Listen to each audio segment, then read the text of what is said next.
Good morning, everyone. We are super pumped, super excited because, of course, for many of you, it's hump day. For us, it's Wealth Wellness Wednesday, which is one of our favorite days of the week. We've got a great guest on today. But good morning, everyone. This is Carol Sue, aka Naughty Boss, live with two Sisters. Hey, good morning, everyone. It's Janice, aka Wellness Diva 5.0, Wealth Wellness Wednesday. Of course, like Carol Sue said, one of her favorite days. And before we sign off for the day, she is going to inspire us some more with wonderful tips for Wealth Wellness Wednesday. Today, we have an amazing guest on, which we are excited to talk about and introduce. And I'm just going to dive right on into it. Welcome, Kim, to the TwoSistas podcast family. And I'm having trouble with pronouncing your last name, so I do apologize. That's okay. Let's see how bad she butchers it. Go. Okay. Bilyk? Very close, Bilyk. Bilyk. Okay. So I was close. That's not bad. Think of Bilyk. Bilyk. There you go. There's some sports involved with that. And, speaking with different entrepreneurs along the way, obviously we had our pre-discussion, and I was fascinated that we don't talk about this subject enough. So if you can, without me saying anything further, tell us, enlighten us on what you do and why that is so important to you. Yeah, so I'm a women's sexual health coach, and what I do, it's more than just sex. Like, as soon as people hear that, they hear just sex. So what I do is I help women connect with their bodies, their feminine and sexual energy, and also align their hormone health.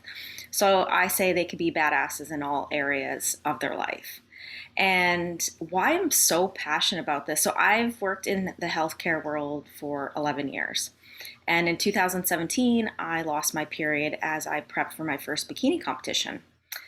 And so being in healthcare, I was very open about it. I went to my gynecologist coincidentally around that time just because I had my yearly checkup. And the only thing she had to offer was birth control. And I was like, no, I'm not taking that. And so at that time too, I'm a yoga therapist and a health coach. So I was like, I need to practice what I preach and I'm going to heal myself. And so as I was going through my healing journey, I was very vocal about it. And I realized so many women are on their own healing journeys and are getting no support. They feel so alone. The doctors just want to push pills or surgery, and no one's talking about this stuff. And so two things. One, I was like, I want to compete again, but I don't want to do this to my body because I know it's unhealthy. And two, I was like, I want to be the voice of women and these uncomfortable conversations that a lot of people aren't having. And so I want to educate and support and empower women to live this life. And I really believe you could be a CEO, a mom, a bikini competitor, a marathon runner, an artist, whatever that really lights you up and still maintain your health. So this is where I started my coaching business, and my business is called Amala Living. Amala means pure in Sanskrit. So pure living mentally, physically, emotionally, and spiritually, because I really believe all of that is involved in the healing process.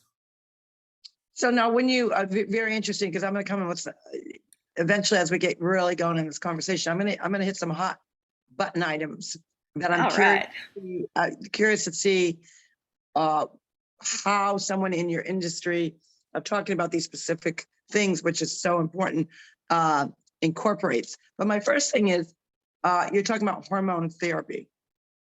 Yeah. I do know that with bikini contests, a lot of them, just like men, take different things, hormonal therapy or whatever you want to call it, to enhance their physique, different structure of the muscle piece to it. Sometimes it's a lot of creatine, sometimes it's the actual hormonal therapy, and how it really, for me, it changes the chemical makeup of that person's own healing process to naturally use what's right kind of in their backyard with just foods, supplements, herbs, things of that nature. So are you finding that there's a big increase in that, or do you think like specifically the bikini and or bodybuilding, because there's a lot of women that are also in bodybuilding contests, that they are really shying now away from the chemical piece to the development of their craft with their body? Yeah, good question. Actually, I think so, yes. And it really, but it also depends. So actually for myself, I competed in the Natural Federation. So everything was natural. So very good to like to go along with your question. And you actually get drug tested before you step on stage. And then if you win, you have to do more testing to prove that you didn't take anything. So I was very, very natural.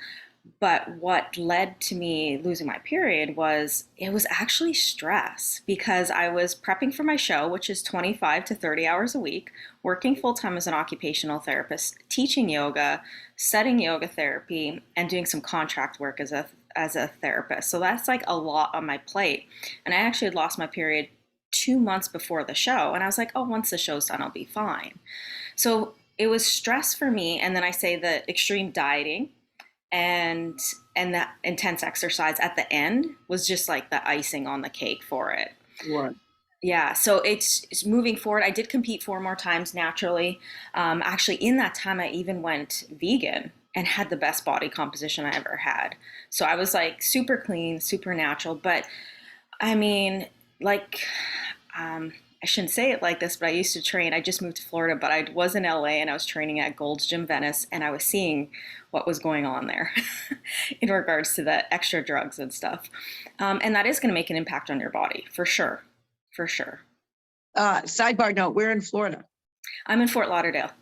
Oh, I'm in Vero Beach.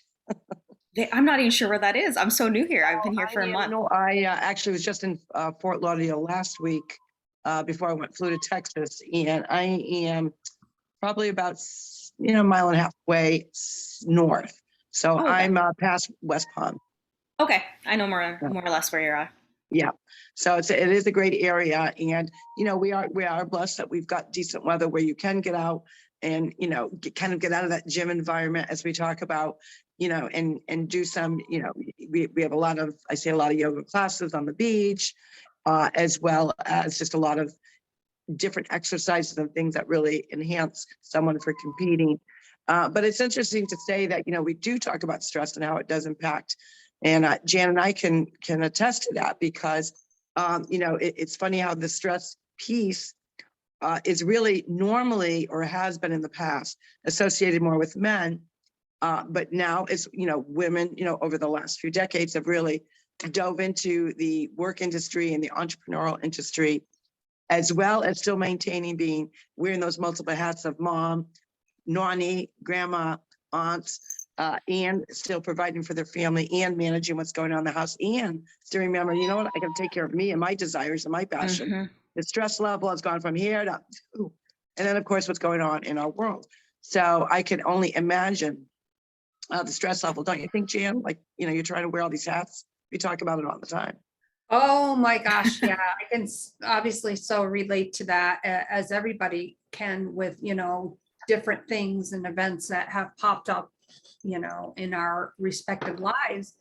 But I think it just goes to show you too that no matter what happens, we are always in control, and for me, I'm trying to like reestablish, certain things, and it's been hard, but I think the point to remember is it's okay to take care of yourself and recognize that those stressed opportunities often lead, hopefully, to better things, is kind of what I'm trying to say. So yeah, thank you so much for sharing that. I know that you had mentioned California, I believe, and the gym that you are at, and obviously I love going to the gym, and I would consider myself a former gym rat. In reference to that, what did you like about it? What did you not like about it? The training for my show? What I loved about it is, even though I know you get on stage, it's a personal journey at the end of the day. because especially when you get to the end, and I just want to like preference this, prepping for a show is not healthy in any ways, especially when you get to that last month, and it's not a healthy lifestyle that you could sustain for long term. So, and it's very extreme. But with that, like just watching your body transform and just seeing you shift through this journey, and it just goes. And so, what I take from it is that mental strength of those days when you're like, I'm just so hungry or I'm just so tired, but you still go to the gym. I transfer it into other parts of my life now. I'm like, if I have the discipline to do that, I could have the discipline to start my business, to sit down and do my meditation. Yes, it may get uncomfortable because I want to do other things, but I get to sit in this discomfort and just know I have that strength. So that's something that I have really taken from it. And I do have someone really close in my personal life who competes and is like very healthy, and she's a mom, she's a doctor, she's a single mom, she's a doctor, and she competes. And it just show, like, I use this as an example there. Again, competing is very extreme, but it takes a lot of time. And when you really get down to setting boundaries, you can incorporate all these things into your life. So one thing I really learned with my second and third, fourth competitions is setting boundaries and just really being like, no, I need extra time to rest and be okay with it. And also, and this is what I say about that women can be badasses in all areas of life. Our lives are always fluctuating, just like our cycle is. Our cycle's, every single day in the month, and our energy is going to fluctuate as we move through that cycle. And and just as that fluctuates, our life fluctuates, and we're going to have different priorities. So as I was prepping for the show, moving forward, I wouldn't teach yoga during that time because I needed more of that time to rest. And then once I was done competing, I'd go back to teaching yoga. So it's just moving those puzzle pieces around, if you want to say, to allow yourself to give a little more energy in one space and then take out a little bit. And that's what, and it takes some time because it takes for you to really become aware of, when you start feeling burnt out, what fills your cup, what doesn't. And actually recently I self-published a book to help women connect with their cycles, their energy, throughout the month, and just really see where they're at. And with that, there's reflections to even be like, okay, what is my main goal this month? And every month it could change. And by month, I mean like this round of my cycle. Right. Now you mentioned the sex piece to it. Let's dive into that. So our sexual energy is so powerful. I'm going to say it, like the pussy power. And I mean, with the sexual sex side of it, yes, there is actual sex, but then there is also the sexual energy of creating. So if you go into the energetics, that's our second chakra, which is our emotional chakra. It's our sexual energy site. So whether you are a mother or trying to be a mother, or maybe have no desire to have children, that energy that we create through sex, whether it's with a partner or ourselves, we're able to create whatever we want. It's something called sex magic.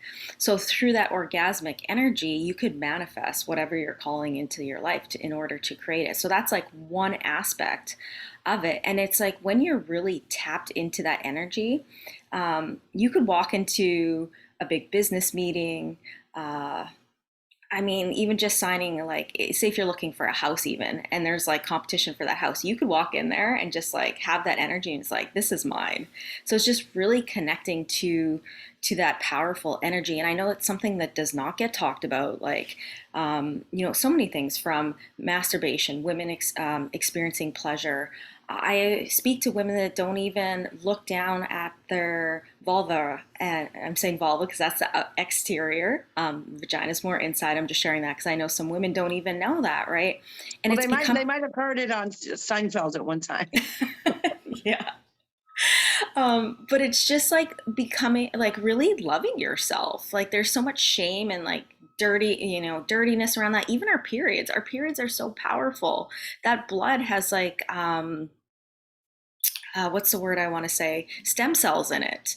People think I'm a little weird when I tell them this, but I actually give my menstrual blood to my plants because it's like a fertilizer for them. So our menstrual blood is actually very healing. So it's just connecting to that part of of your body and the energy of it. Well, now I'm going to tap into the push button items, obviously, because obviously you were a competitor, you're an athlete, in all phases of your life. You're talking about the wonders and the beauty of a woman's body, and yet we just came off of an Olympics where we have the whole transgender, which I call division, which should be a division of itself, where you've got men, and they are still men in my book, because they haven't even actually at the operation. They're just, from what I understand, the person that won, I don't want to even say his name, has only been on a therapy for just about a year. Obviously, it was very evident that he had his junk in his trunk taped up, or however you want to look at it, and he didn't do a very good job of taping. However, when you have you're on one side, you're really sharing the beauty of women empowering themselves with all things, their mind, their spirit, their body, get in touch with that, making sure that we're not put into that category. And yet, from a national perspective of what is going on in the world, the gender of being a woman is really trying to me, it's almost like going backwards, that we're not supposed to embrace who we are. And we've worked so hard in the industry, through corporate, through professional, through, having our right to vote, to, becoming CEOs, to be, legends in sports. And yet now you've got another therapy, another hormone that is being used to transgender biologically a male, regardless. I don't care, and for me personally, it's a hot button item, because to me, it's really not respecting your body, and doing things that, your body was created a certain way. And I'm not saying don't embrace all of you. I don't mean that. I'm just saying where, that's your specialty. Where are you dealing with any women that are like, you're telling me to embrace myself, love myself, respect myself, get all up in my body, which we should, and rightfully so. And then you've got that piece of what's going on in the world. Yeah. So what's your actual question? You want to know my opinion on it, so or the if I've question worked would be, it? are you dealing with, women that maybe that are, struggling with that, saying, I'm doing, you want me to embrace myself, and, I am trying to understand my stresses, but say I'm a competitor. We'll give a hypothetical question. I'm a competitor, and I'm competing now against someone in my gender division, and I'm doing it, and that's now adding stress to my life. I don't know if you've ever encountered that yet. I haven't. Okay. The closest I have encountered was actually one of my old colleagues who's in the medical world had a coworker that was going through hormone therapy, transitioning from a man to a woman, and wanted to compete. And she referred her to me, but she wanted like actual guidance to prep, and I was like, that's not what I do. But that would be the closest. That would be the closest. Yeah. But in regards to that, I know it's not quite I'll say two things. One, I really do what you want, like in regards, if that's what makes these people feel complete and happy, I'm fine with that. But in regards to actual women competing, I mean, just genetically how we're, born, it does, I feel like it does make a difference. And I definitely support women staying with, competing against women, because there is going to be that difference. But the other thing I do want to just say to that is, you're just saying all the hormones, and I know it's not, going from a transgender male to female, but women that are on birth control, even it takes us away from our own natural cycle. And this is something doctors don't talk about. They're just like, take this pill like it's candy. But then it messes with our natural cycle. And the way I'd like to explain it is, our cycle, our estrogen goes up and it goes down, progesterone. So it's kind of like this, right? But when we're on birth control, I say it's flatline, like a heart rate monitor. It just it's literally like kills the flow of our cycle. So then women are wondering, well, why do I feel off? Why am I moody all of a sudden? Why do I have no sex drive? The pill actually turns your sex drive off. It drops testosterone, which is natural for women to Probably a have. lot of women, probably most don't know that. So when you talk about looking at it from a natural perspective, now obviously Jan and I are not in that category anymore, but we I've got a daughter and I've got a granddaughter. What would be a natural, because you're talking about really introducing and really making women aware that there are natural ways to deal with kind of all of that, your period, the changes, because we do know that stress can, and I don't think people equate that stress will do something to your cycle, but it most certainly does. I think it's a Yeah, huge factor that's not looked at. right. I mean, if you ask any male that has mostly women in his home, and when they each are going through the cycle, he's going to, well, there's a lot of hormonal things going on here. Well, that is true. But Yeah. if we have a more natural way to deal with that, so what do you dive in from the natural piece to it? So it depends what they're dealing with, but I'll just like touch on like a few things. So for example, PMS is like a huge thing. And it's, they say 80% of women experience PMS, and it gets put as, well, that's normal. That's part of being a woman. No, it's not normal. It's common, but it's not normal. So I'll Like talk that. to a few things about that. Diet is a big thing. So dairy, is a big thing that I would suggest cutting out and just seeing how it's affecting you. Just because dairy causes inflammation in the body. And if you are going to have milk or something, like making sure it's organic, because these animals are being given antibiotics, right? Or whatever other chemicals that are going in, and then we're ingesting it. And so a big thing, actually, I'm going to post about it today, is like estrogen dominance, high levels of estrogen. And a lot of it has to do with the foods we are eating, because there's estrogen mimicking chemicals and toxins in our environment. So from the foods that we're eating, just the stuff that we're putting in our hair, our nails, our skin, all these things. So dairy is a big thing. Mm-hmm. Sugar is another big thing, especially around that time of month. I know we get like these cravings and stuff, but so I would say cut the sugar out.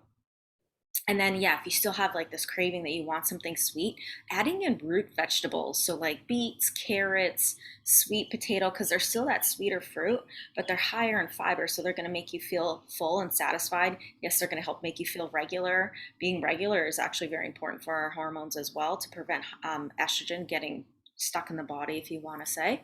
Right. And cacao is really great. So that's like your pure chocolate. You can make a cacao hot chocolate, or make some homemade brownies using it. And the beautiful thing about cacao is it's very high in magnesium, and most people are magnesium deficient, and magnesium Yes. helps with our mind, our stress levels. It helps with our digestion, so it can help with the bloating that you may be experiencing. So those would be some suggestions. The other thing is, naturally, as we hit that time, and this is where it gets really important to like tap into our cycle. So as we're coming to ovulation, our energy is going to go up naturally. Our estrogen's high, our testosterone's high. We're feeling outward. That's when we want to go out. We're feeling more sexy. And then on the other side, as we hit ovulation, move towards our bleed, testosterone, estrogen drop, and that's when the moodiness, right? Like women talk like, I feel crazy, or people are saying I'm moody and stuff. That's when that could creep up, and it could happen naturally because our hormones are dropping. So it's really tapping into that and honoring and giving yourself permission to have more time alone. Yeah, And that's a if big one. you're married or have a partner and you have children, just having that open communication. This is where I think it's beautiful that we get to have these communications and not make this so taboo and hush hush. Like have these these conversations and just be like, babe, I need an afternoon to myself. Can you take the kids, or take the kids to grandma's house or something, and be okay with having that afternoon to yourself. You're not selfish, because really in the end, you're going to feel refreshed, and when you see your kids later on that day, everyone's going to feel better. You're not going to feel so irritable, and then you're going to get to enjoy the time with the kids a little more. Another thing I like to say is, if you notice you are very emotional and moody every single month, taking time to reflect and this is where what I will call the shadow work is. Why is this coming up? especially if it's month after month, where are you not fully expressing yourself? Because during that time of our month, we're like the bullshit detectors, and we really reflect, right? So yeah, you could, do a reflection and check in on your finances, but it's a good time to go inward too and really reflect, like, where am I not showing up for myself? And you may like have some things that really come up, and it may not, if something comes up, maybe not the moment to deal with it right then because of just where you are in your cycle. But after your bleed, if you have to have that tough conversation with somebody because you've been holding it in, have it after. Wow. Yeah, that's a double wow. And I just want to share some comments that we have. Our amazing friend Sandy is watching with us. And she also she's a functional nutrition coach. And she's like my go-to person. She mentions obviously that stress is a toxin. So true. Balance is very important. And that the Messies, I'm pronouncing that not the right way. It Menses, also, yeah, it messes with the gut microbiome. Hope I said that right. Yes, actually. So going back to the birth control conversation too. So birth control actually messes with our gut biome, which, could actually impact our mood, because where is 95% of serotonin produced? In our stomach. Right. And then even women wonder why they're gaining weight, why they may be feeling more bloated, and it could actually be connected to being on the birth control. And then also what Sandy said in regards to stress. So, and I know we've been talking about it, and stress can show up in so many ways. So I'll use this as an example too. Over exercising is stress on the body. If you're not balancing the amount of exercise with how much you're eating, because a lot of women will be exercising and then not eating enough to support that, right? So your body doesn't recognize this as, oh, this is exercise, this is good for me. It starts recognizing it as stress, like it puts you in that state of fight and flight. Right. So that blue lights are a big thing too. It could be stress if you're traveling, perception, just like your environment, who you're with. So there's so many aspects of stress too. It's just not like, oh, I'm stressed, but it's really like pinpointing where in your life there's stress. And what I like to do with my clients is one activity or exercise I give to everybody. So it's easy to focus on the negative, right? Like what's stressing you out. But then on the flip side, what makes you feel good? And I call it the calm container. What makes you feel calm? And it could be a person, a place, an activity. So I actually get my clients to write like at least 5 things. And when you feel that you're getting up here, you get to go to your calm container. Oh, I like that. The calm container. I do like that as well. Interesting, when we talk about dairy as a whole, I would say I'm probably at this point about 90% dairy free. What I thought was very telling was really when we think of the outer forces of government regulation, all these different, FDA, all these people where they're connecting, the milk does the body good. It's a psychological piece that we learn very young. The dairy is a necessity for bone density and bone strength. And yet it's one of the #1 contributors of cancer, especially breast cancer. Yet you'll see a pink ribbon on a milk carton, like the craziness of what, a woman has to go through, what is good, what isn't good. And after I dove into, as you're talking about, just the bloating and the retaining and the inflammation.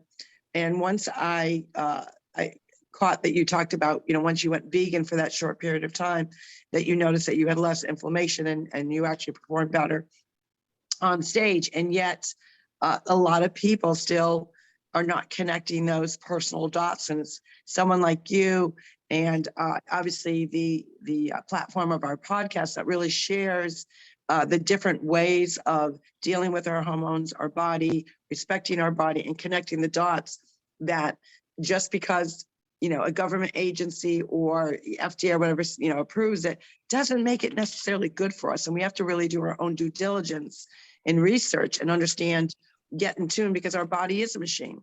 Mhm. It's a fine-tuned machine. And if you're not giving it good things, and like we talk about, the meat industry, even the farming industry, knowing, is it truly organic soil? Because it has to be, I think it's like 7 to 8 years, somewhere in that timeline where they're not using pesticides and chemicals, that you can actually say it's grown in an organic soil. And these are like, so it's mind boggling to women, because this is what we know. This is what our moms taught us, our grandmothers taught us.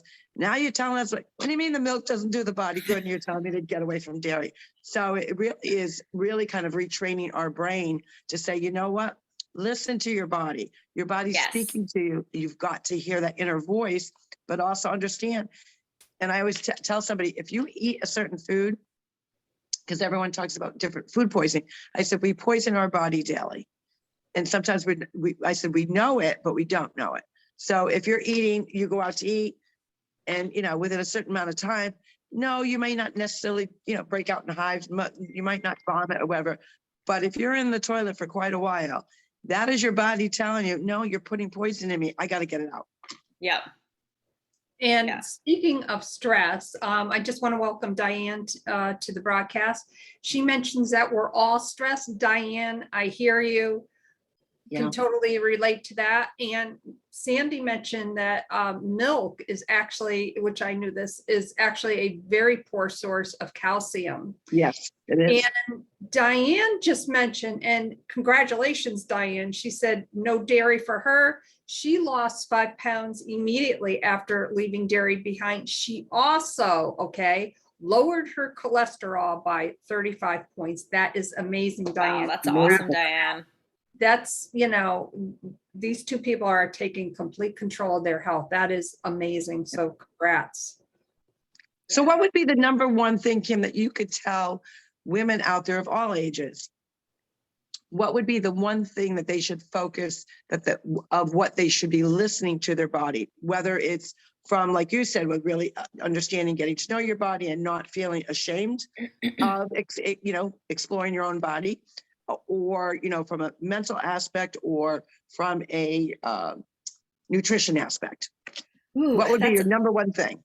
So I think, just so that all areas are covered, I think my number one thing would be, each morning when you wake up, it could be as quick as 2 minutes. Put your hand on your womb, take 5 to 10 deep breaths, and just ask yourself, ask your body, ask your pussy, what do I need today? And just sit in that silence for a moment and see what comes up. And that's a practice like I do every day, and it's going to change. And that's why I say it's going to. I'll use myself again, for example. I just unfortunately had a really bad infection. I was on antibiotics. I had no choice. And so my stomach's not feeling good right now. And I know it's related to the antibiotics. So like the last week, like, I am knowing every morning comes up. It's just like, you need to be eating very light, and like, the prebiotics and probiotics and just all the good foods to nourish my gut. But before I moved here, it was like, Kim, you get to rest a little bit, because I had a lot on my plate. So it varies. So just taking that time to check in, and it could be done in like 2 to 5 minutes. Wow. Great That's advice. Yeah. Thank you so much for sharing that. And how can our viewers and listeners get in touch with you? So I am on Facebook, but not a whole lot. So you could find me on Facebook, Kim Bilyk, Bilyk. But I'm most active on Instagram, and my Instagram is at KimBilyk_. You could also find me on my website, www.amala-living.com. Yeah, I feel like that's probably most of the places where you will find me. But yeah, if you have any questions, anybody, feel free to reach out. I will say, just in relation to everything we're talking about, I believe I'm going to launch it the second week of May. First or second week of May, I am actually going to do a detox challenge, a 5-day detox challenge, Monday through Friday.